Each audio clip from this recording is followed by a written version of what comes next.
Back in March last year, Sony Ericsson released this, the W890i Walkman phone. Now it quickly became one of the world's most popular mobiles, but at the time of its launch it was quite revolutionary, not in terms of its features but in terms of its design. Its industrial looks and its really ultra slim profile made it the first really iconic music mobile, and it earned it a place on Stuff magazine's cool list last year.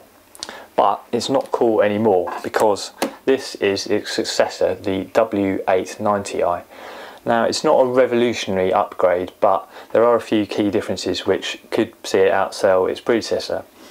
Firstly, there's the design. Now there are two main ways that it differs from the W890i. Firstly, there's the tapered corners which give it a much less boxy look than its predecessor.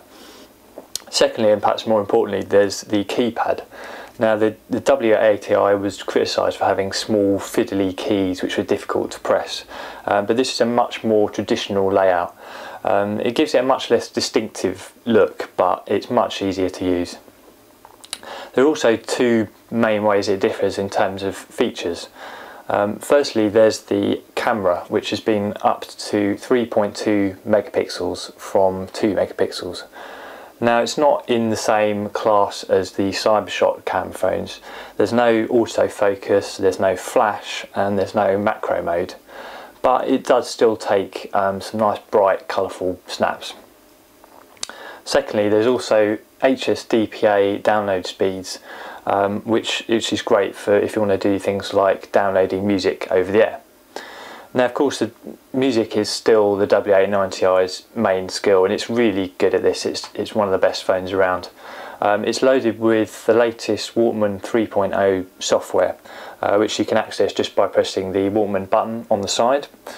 It's really easy to use. The sound quality is fantastic, and you also get a 2 GB memory stick micro card bundled into the box, which is good enough for about 500 songs, so that's quite generous.